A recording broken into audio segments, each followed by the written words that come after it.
Hello, guys. My name is Veronica Grijalva. I am today's guest on El Paso Creators podcast, and I'll be basically just talking a little bit about myself and what I'm going to be doing and what I've done and just a little bit about myself today. Heck yeah. Yeah. Heck yeah. Fox, what's up? Woo. Fox, I'm excited to have you because you literally started with me through everything, through Art City, and we'll talk about, I don't know if you want to talk about Art City, but we can talk about everything. Everything. And your whole launch you're having up too. I want to talk about your book, Desert Gems. I want to talk about everything and pretty much the whole experience we've been through too. Yeah. But let me give my quick intro real quick. Yeah. Hey guys, my name is Isaac Hernandez, I guess your host for the El Paso Creators podcast show. Here with Fox, and Fox has done a lot of amazing things. If you guys haven't seen her, check her out. I'll leave her name down here throughout the whole episode. But she's been my partner through it all, pretty much from like when I started, a little like 3 months afterwards. She's helped me with a lot of different projects that we've done, and so I'm excited to talk about it. But why don't you just go ahead and just talk to us about a little bit about what you're doing right now, and then also how you got into the creative industry and why you wanted to become an artist. Right. I don't know about an artist, but you know. Okay. No, just playing. No, I mean, I don't know. Like you mentioned, I was there, I guess, when everything transitioned to like you getting more serious about El Paso Creatives and everything. And I remember that. And we also did it during the whole pandemic too. Like, exactly. Right That's what was crazy part. Like, kind of historic. Like, that's kind of crazy. Like, I remember you reached out to me and we were going to have that show, the Star Room show? Yeah. And I didn't know that was yours, but I went to it and then you reached out to me and I was like, I want to see who organized this. And so we met up and then we were in there talking in like your apartment for like 3 hours. And we're like, we can do this, we can do this, and we can do that. Literally just brainstorming. Oh, that's the best. I love having sessions like that. Even just on my own, like just having sessions of like brainstorming ideas because I get so many. Yeah. It never stops. Like that's your mind's always flowing. It's crazy. Always flowing. I dream stuff. It's ridiculous. Like I'm never off. You wake up and you're like, I gotta do this. And that's crazy. What got you wanting to do all this? Like, just is that something that you've always been like naturally of just wanting to make things happen? You know, I used to be stupid shy. I used to be really shy as a kid. Like I didn't really have like a lot of friends. I had like very precise friends, I guess. Right. Now I could say precise. But I don't know, I was always shy. You know what got me out of that was going to festivals, music festivals. That's when I got introduced to being among crowds, being among so many different people. I don't know, if you ever go to a festival or if you've been to a festival, like it's incredible seeing how many people get together just to be part of that. You know, you could be the poorest or the richest person. You're still going to go to this one festival for this one musician or several musicians, and it doesn't matter. Yeah. You know, you just are there. You're just enjoying this moment that this other person created. Like, it's just amazing. And that's pretty much just how you curate your events. You try to make them, and I've seen it because I worked with you, and I've seen, like, you're trying to make the events have something special within them that people can remember, people can really challenge themselves. So, like, I remember I was doing events, and then before I met you, we got a little bit more creative on mixing mediums and all that and seeing how it can benefit them. Such a genius idea. How do you go about, so I want to go back to how you said that you just wake up with ideas and all that. How do you go about organizing it on, you know, time management, especially like as an event coordinator and, you know, bringing everybody together, like the vendors, artists, everything? Yeah. I mean, you've seen how I work. I use this app called Notion. Like, I live and breathe through Notion. Let's use what's an example. Let's use Art City as an example. That was our we toughest can talk one. About Art City, and so let's use that as an example. How did you start that one? How did you plan it? For people who are probably listening who are artists who wanted to maybe do their own events. Right. You're a master at it. How would you explain that process of it? It's a matter of, like, one of the biggest things, like priority-wise, like from 1 to 5, like number one thing you should worry about is communication. Anytime. Communicating with everybody. Or if it's just you yourself, like even curating your own show, you need to communicate with the venue, with anybody that's involved. You have to communicate. Like there's no way around that. Like there's no way. So once I communicate to, for example, like the vendors and the artists and whoever I want involved, it's just letting them know like what to expect. Like you have to put yourself in their shoes. Yeah. And like what makes it easiest for them. Like what is going to be their process, what they need to worry about, and then I worry about like what I need to do. It seems to me like as a store, like a business, like if you're charging your client, you want to make it as easy for them to process their payment, you know, type of thing. So the same way like that, you want to make the experience as easy for them to want to work with you. And the way I go about it is I think for example, as a client, what do I want out of this? I want an easy transaction, a cool transaction. I want something out of it. So what do you leave with? As a store owner, or, you know, as a vendor with whatever, how can I make that happen for them? And how can I make it the best for them?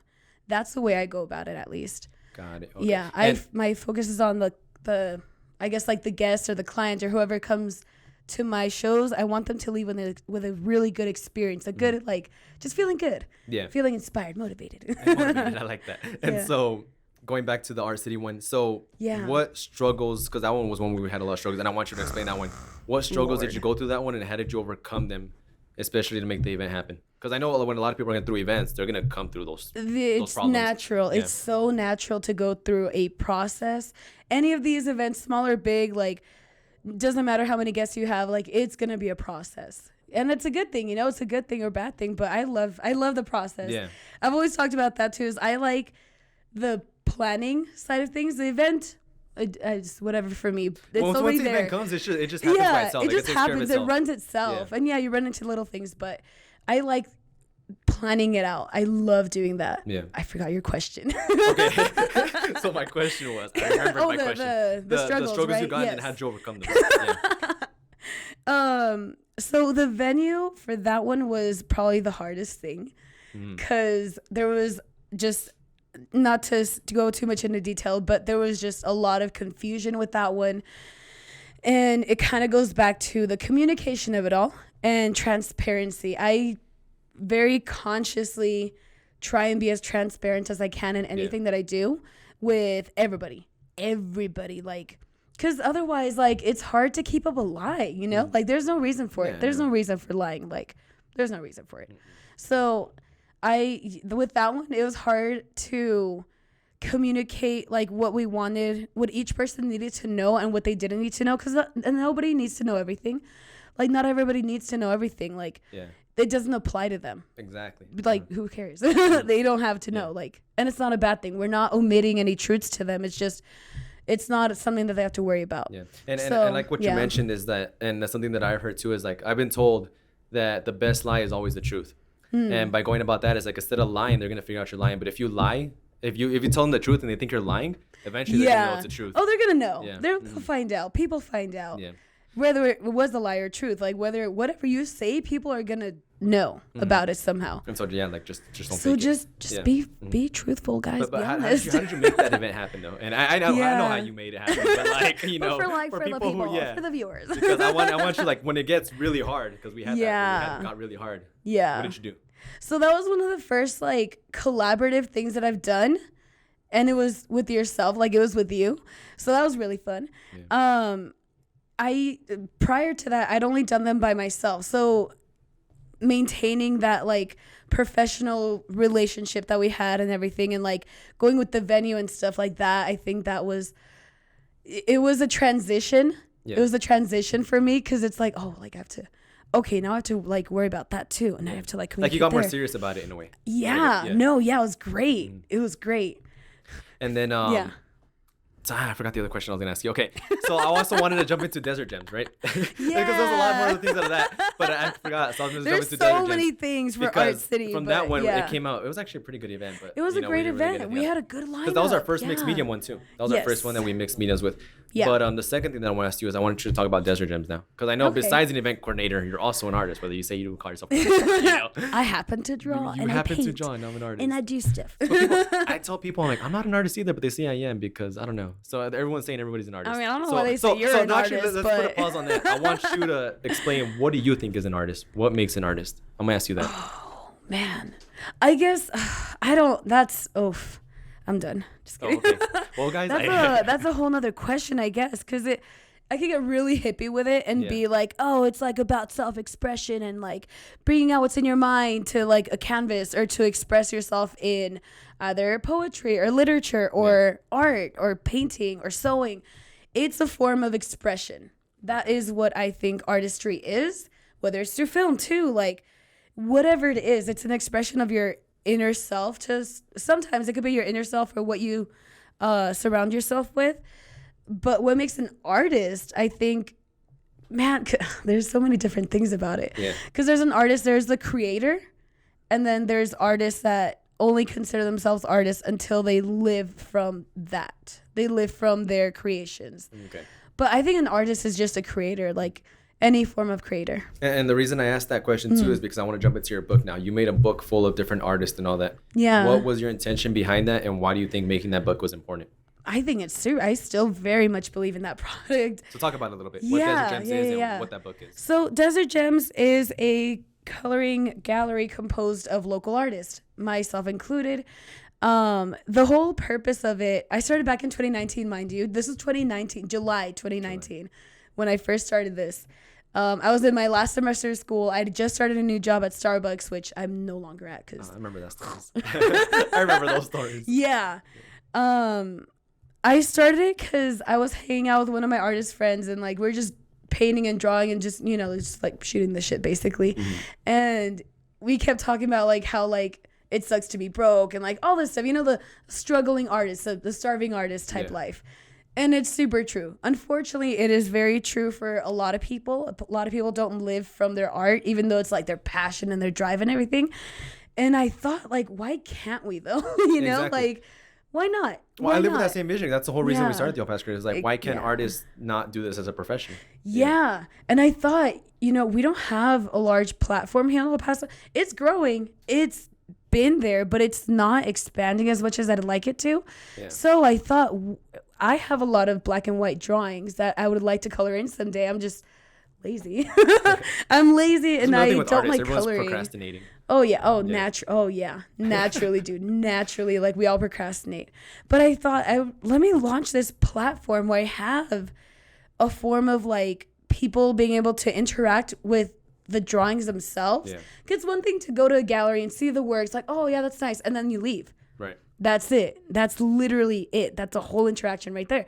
To actually sit down and color and like interact with the artist's work is a whole different process. Yeah. Like you're seeing it, you're visualizing something different. You want to do something with it, and it's somebody else's work though. It's just, it's just a drawing, but you interact with it. So I thought of that. And then I thought, well, okay, we have social media platforms. We have all these other ways that we could communicate with the artist. Mm-hmm. If we like somebody enough, we're gonna look into them. We're gonna research them a little bit more.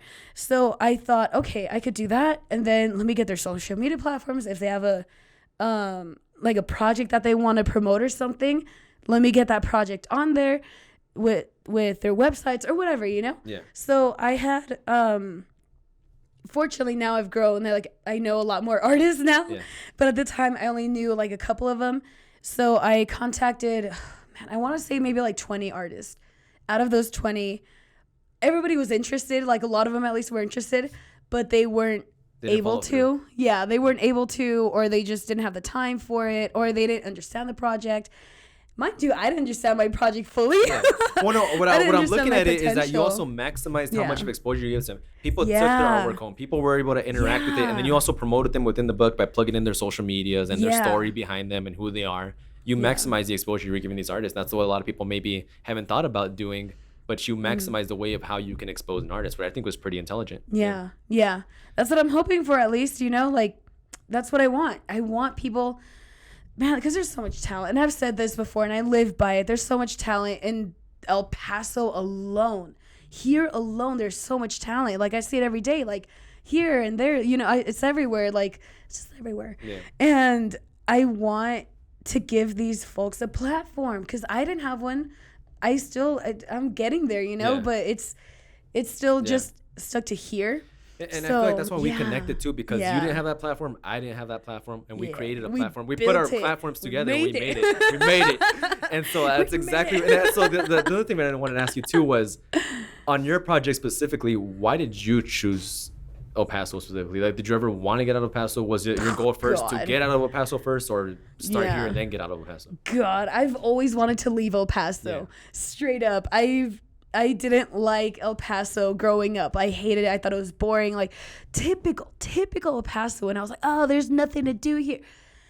Which is a lie. There's a lot to do here. It sucks because you kind of have to look for it, though. And you also got to create it, too. Yeah. Yes. That's exactly why I started doing events, too, is because I couldn't find anything to do. So I was like, I'm going to make stuff happen. Yeah, exactly. And I did, and we did. And now you have your launch party coming up. So talk about that. What is that all about? So we are currently in October. Yes. We're in October 2021. So 2 and something years later, 2 years and some change later. Okay, first of all, with July 2019, I started the book. I got everybody's works and everything. That alone was a hassle. I bet.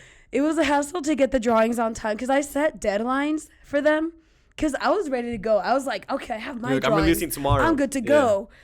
But I didn't realize, like, maybe they weren't ready to go. So I was like, I need them now. Like, I was just very impatient because I was just So did you, throughout your whole process from then till now, did you learn how to be patient with, like, event planning and all that? Yeah.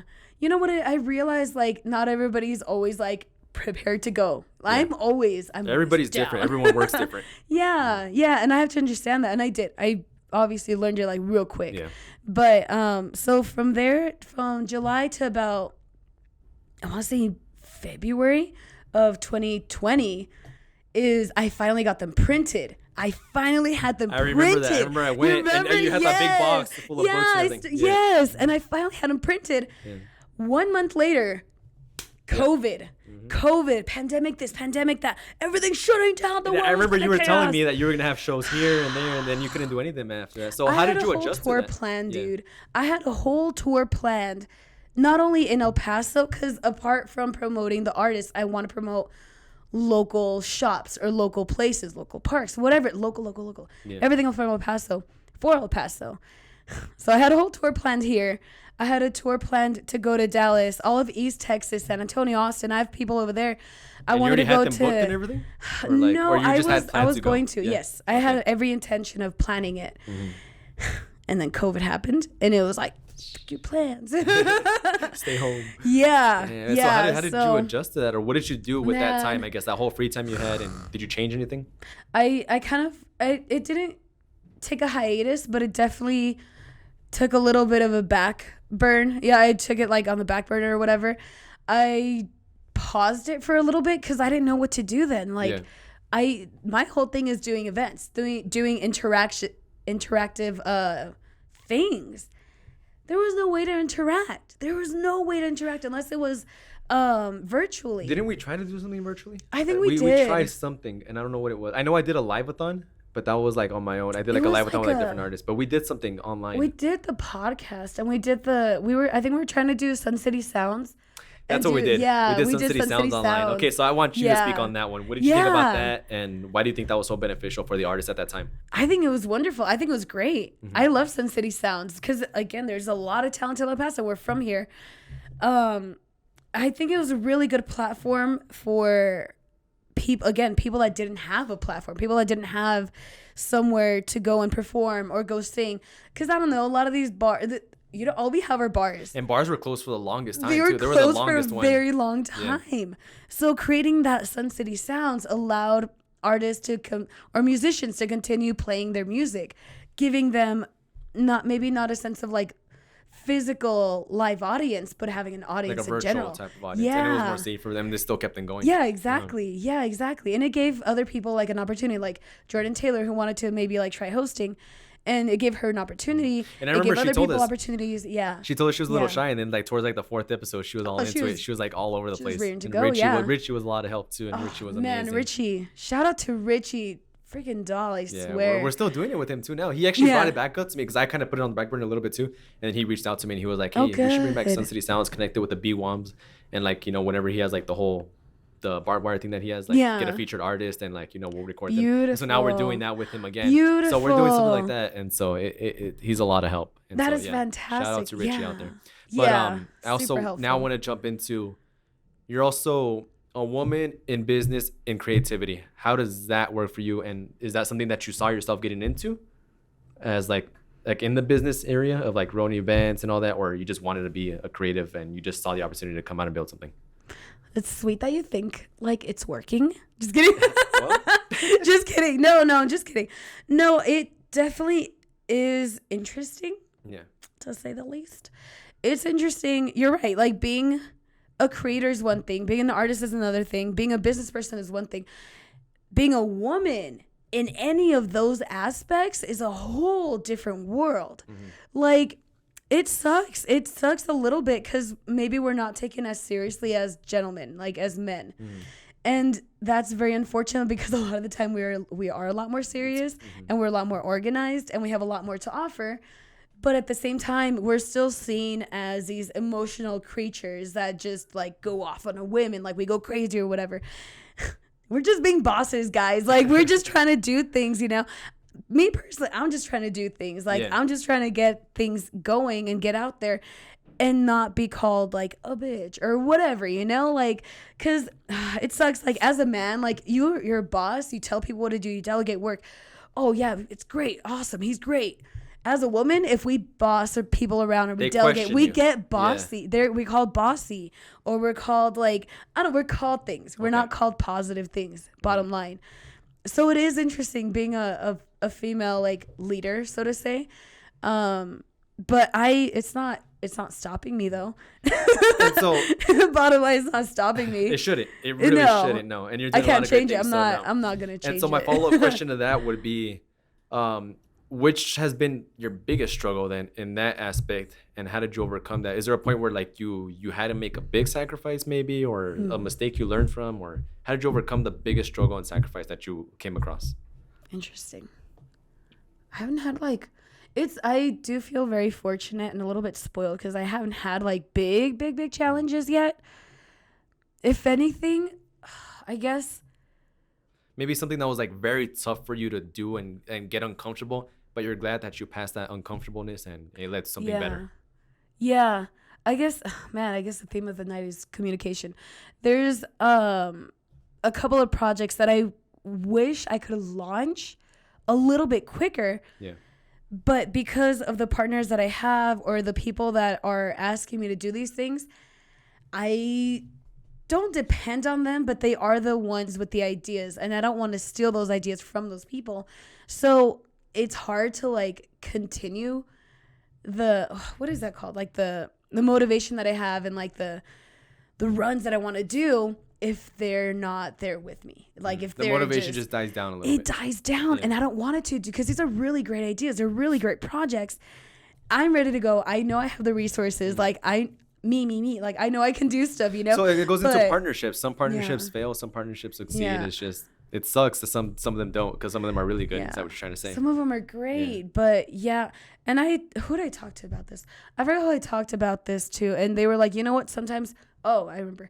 I remember. And they were just like, yeah, sometimes you just got to do it on your own. Like after all, like, oh, well, like it sucks for your partner, but you have to continue it yourself. And I was like, okay, that does suck. That's going to be hard. Yeah. That's going to be hard because the backlash at can that be point, bad. you might burn a bridge and you don't want to I might burn a bridge and I don't want to. Mm-hmm. I don't like burning bridges for anybody, like whether it's a friendship or relationship or a partner, whatever ship it is, like I don't want to burn that bridge. So that brings up something interesting too. Yeah. So I want to get your input on this. Like, what do you think would be the best option? Would you think the better outcome would be, I'm going to make it happen either way, or I'm willing not to lose that and we'll end it here?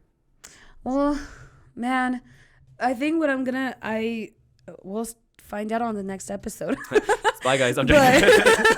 But no, I think what's going to have to happen is that I'm going to have to let them know, like, hey, like, I'm down to make this happen still. Are you on board or not? And then depending on their answer, okay, like, cool. Regardless, I still kind of want to do it. But then again, do you want to put, like, all the workload on you, you know? I've been doing it by myself this whole time, so it's not anything new to me. Gotcha. So I'm not afraid of that. That doesn't really scare me, but it's gonna suck because I know they could have done a lot more. We could have done a lot more together. It's possible, but also like I'm ready to continue. You're just a workhorse. Yeah, you know, you just like to get out there and do things. So I think just letting them know, like, hey, like, give them that last option, that last opportunity. If they don't take it, oh well, like you have to continue. Mm-hmm. Yeah, that's a good answer. I like that answer. And so also the second thing would be, damn, I forgot what I was gonna ask you too. Wow. Okay, no. So going off of like, okay, you went to the struggles, right? And you went to the things that like that were hard for you. What are some good things that you went through and something great came out of them? And like something that you're very proud of that you did? Partnerships. I think that's, like I mentioned, I've done most everything else by myself. Yeah. Like a lot of things by myself. So to have somebody else that's sharing that with me and that's sharing that same, like, not struggle, but that same challenge.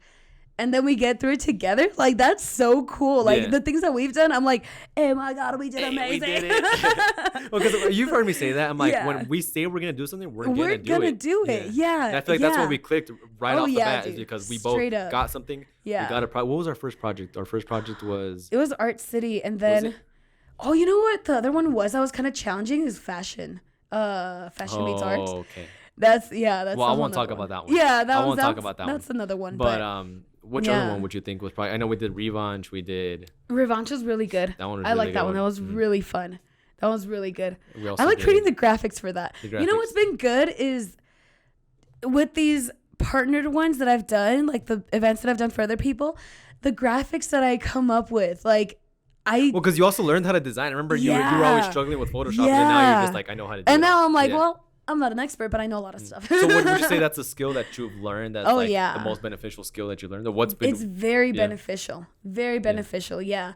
Because, I mean, until I get a graphic designer of my own, because it does take up a lot of my time,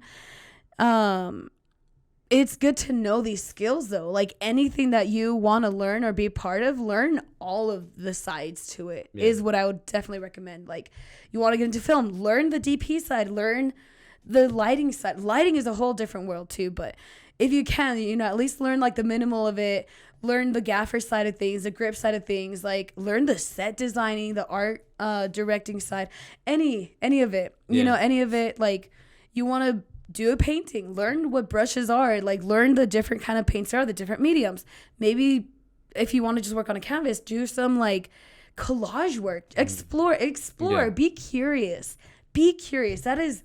I'm a very curious person. I like that. I always tell people, like, just experiment with something, experiment with it. Get out there and try everything. Experiment, but make it fun. Exactly. And so that's 3 questions I have for you. Yeah. And the first one would be, how important do you think it is to take opportunity? Would you take every opportunity that comes at you, or would you deny some of them? And how important do you it is to choose the right ones or take them all if you decide to take them all? That's a really good one. It depends what you're doing as a creative, right? Like, we're talking about as a creative, as a creative business owner, as a human, as an artist, more into the artist and the creative part. Right. How important do you think it is to take collaborations and opportunities? Yeah, I think it's very important. Yeah. It's very important not only to get out there and like promote yourself or whatever, but through unity, like of whatever. Let's say it's a painting collaboration. Through that unison of creating something with somebody else, like, you're going to get their ideas. They're going to learn from you. You're going to be able to share that together and like export it a little bit better, I think. Yeah. And then, because they have their whole background, their whole life. You have your whole background, your whole life.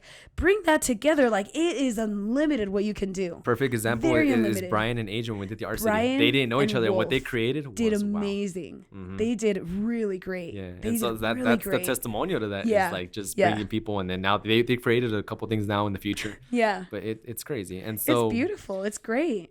And so would you not recommend, but would you, in your eyes, would you say? Like, what's my opinion about what's your opinion on that? Like, taking every opportunity or being specific on each one that you're taking? I think it depends what level you're at. You got to level up. But no, it depends what level you're at. I think as a beginner, you should take every opportunity that you can. If not, create opportunities for yourself. You should be able to, like, look for opportunities wherever you can find them. Go ahead and do it. Like, who cares about how big or small it is? You're going to learn from it regardless. Yeah. Once you get to a certain point, and you're uncomfortable with where you're at, let it scare you, because comfort is not good. Once you're comfortable, you're comfortable. You're done. Like, you're comfy. Say you're in your bed, you're all cozy. You don't want to stop there. You don't want to move. So don't be comfortable. Get comfortable, sure, but don't stay there. Yeah. Like, keep on. There's always more. God, I'm living through that right now, so I know exactly what you mean. Yeah. I'm doing that right now. And so my next question would be, apart from that, simple question: what advice would you give to anybody starting out, whether it's advice you received or advice that's coming out straight from you? I mean, it's kind of along the lines of what everything else we've talked about is, I guess, find your community, because there's a lot of people that are kind of just alone. There's a lot of people that are alone. They don't know. And it's just a matter of not knowing. Like, they don't know where to find other photographers. They don't know where to find their film community. They don't know where to find other artists or other painters or collage or sculptors. Whatever your creation is, try and find that community, because through that community, you're going to learn a lot. Yeah. They're going to teach you. You're going to be able to teach them. You're going to learn from each other, and it's just going to expand. Like, there's no way it could get worse from there, you know? No. Also, be open. Be open to the different things that there are, because there are different things. People are going to have different opinions. Some are perfectionists. Some are kind of sloppy. That's okay. So we've gone through this. Remember, I don't know if you remember that phone call we had with like the other people that were working with us before. Yeah. And we were talking about merchandise and like what we're gonna make, like bracelets, hats, and all that. Yeah. And I remember saying something like, "No one's gonna wear bracelets and all that." I'm like, "No one's gonna like bracelets." But then the other person was like, "Well, you don't know that. There's gonna be somebody who might like bracelets. It doesn't matter about what you like. It matters about what your clients like. You might not like it. Like, you might not like pizza, but I love pizza. Right, you know? Right. And so I might want to go buy pizza, but you might not. Yeah. You know? And so it's something like that, you know? It's that's one thing. You can't take things personally. No. You really can't. Like, business is business. And you've taught me that, like, a lot. But business is business. And, like, I get it. Like, art is your own form of, like, self-expression. But understand that other people, once you put it out there, you're going to experience good and bad interpretations. I want to see what you think about this. So, like, I'm thinking about it in an aspect where it's like, if you're an artist and you want to stay an artist, that's fine. Do whatever the hell you want. But if you're an artist and you want to turn it into a business, then you got to start paying attention to your clientele, who you're trying to sell it to, maybe adjust to what they're doing.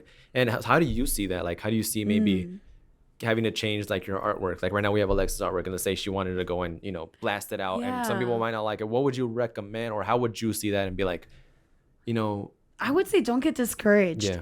Because there are going to be people that don't like it. Like, straight up, they just don't like it.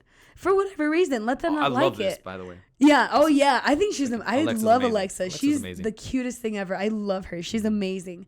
But I think just don't get discouraged, you know? I mean, not everybody likes Picasso. Not everybody likes Dali. Like, I love Dali. So I like that. Don't get discouraged. Don't get discouraged. Like, there's man, if Tiger King could become something on Netflix, like, there's no way, like, your artwork won't be liked. Like, there's somebody bound to be out there that's gonna like your stuff, and you just have to look for it. You really do have to look for it, and it might take some time, but don't get discouraged. And we live in such a simple, like, very easy, I guess, like, day nowadays, where, like, you know, you can make a simple video on TikTok and it's gonna blow up. That guy that was skating with pomegranate juice, he blew up and he made millions of dollars out of that. The hell, you know? I have not seen that. Me and Amo were talking on the last episode. We were like, it's crazy how, like, we just saw on the news that, like, somebody sold a blank canvas for $84,000 to a museum. God. A blank canvas. Lord, you see, if the blank canvas can be sold for that. What says your artwork can't be sold? Exactly. Like, oh, that's so ridiculous. Who says you can't make it?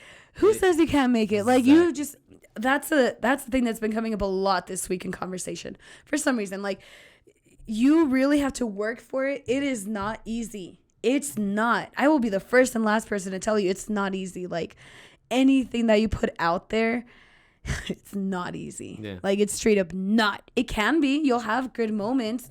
You'll have moments of, like, a good high peak, a beautiful high peak, and it's great getting up there. But realize it doesn't always last, and it can fall. But again, don't be discouraged. Keep on going. Like it's just peaks and valleys, you know? Like, that's all it is. Like, but don't stop, you know? You're allowed. You're allowed to take a pause. You're allowed to take a little break, whatever, but don't stop. Don't stop. You keep on running. Take a little walk, take a little jog, take a breather, but don't stop running, though. I like the robot moves. but that last question I told you before the episode was, what was something you know now that you wish you would have known when you first got started? Man, I've learned a lot of things, so I think I kind of goes back to, like, being open. I've never been super judgmental. Like, I'm always judging people, but no, just like no, but me, I'm always judging you. No, but I think being open to new experiences, new people, and, like, I think it comes back to, like, oneself is, like, just being open, like, allow yourself to, like, be. I think that's something I wish I could tell, like, everybody. I've been telling everybody recently. Like, I told Bombay this. I think I told him, I was like, dude, it's you against you. Yes. No one else's opinion matters but yours. No one's else going to stop you but yourself. Yeah. And people have to acknowledge it. Oh, man, there's so many people, the ego, like, and they have to acknowledge that's not going to get them anywhere. Like, it can, you know, it could be seen as something good, but a lot of the time, and my own personal Foxy experience, like, I don't get anywhere with ego. Like, yeah, you don't. It's just better to get your guard down and like let things. Well, like what we mentioned earlier is like, you know, you might not like it, but somebody else might. Exactly. You know? And so it's not always just about you. Yeah. Exactly. And so what's next? What's coming up for you? Plug yourself in. You know, different projects you're working on in the future. So right now, again with the Desert Gems, COVID is seemingly over. I finally have the launch party. Heck yeah. When is that? So October 28th, I have the launch party at Giovanni and Bronson's off of Piedras, 824 North Piedras. Okay. Say it louder for the people in the back. But I have the launch party there. So there's going to be my coloring pages, the coloring book for purchase. I think maybe like the first 20 people will get a free page. Okay. After that, like it's for purchase and everything. But so if you haven't been to Giovanni and Bronson's, you go in through the front because there's 2 entrances. But if you go through the front, you go in, there's the bar and like where you order and stuff. Kitchen. Oh yeah, you could do that. Yeah. Anyways. No, there's a bar, and on this wall, I'm going to have people putting up their drawings and their pictures. Like if they've colored it in, they don't want to take it home or anything for whatever reason, just stick it on the wall. Let other people see it. Put it out there. Isn't that what you've just been doing recently with like one of your installations? You've been having people put stuff on your artwork? Yeah. I did a mural at Orange Brick. Yeah. Did that mural at Orange Brick. Quick tangent. And yeah, I also like self empowerment and that kind of thing. Yeah. So I wanted people to post like positive notes, whether they like something about themselves or the music or whatever they like, just post it on my cactus. Yeah, but going back to Giovanni Bronson, so on one wall, we're going to have the guests' drawings and pictures or whatever. On the other side are going to be the actual like prints and like things that you can buy from the book itself. So the individual drawings of each artist. Got you. Okay. Yeah. And that last one, plug yourself in. Where can people reach you? Where can they find your work? I saw your website and everything, so plug in your website. Go for it. Yeah. I'm actually going to be rebranding the website, so I'll leave that for later. Okay. But if you guys want to keep up with me personally, I have my Instagram is Fox, Fox and T. So Fox period AND period TEA. Like Fox and T. Like T. And then my Desert Gem one, for those that if you guys want to purchase a book or check out the prints or even just find out about the artist, that one is Desert Gems Coloring Gallery _ between each word.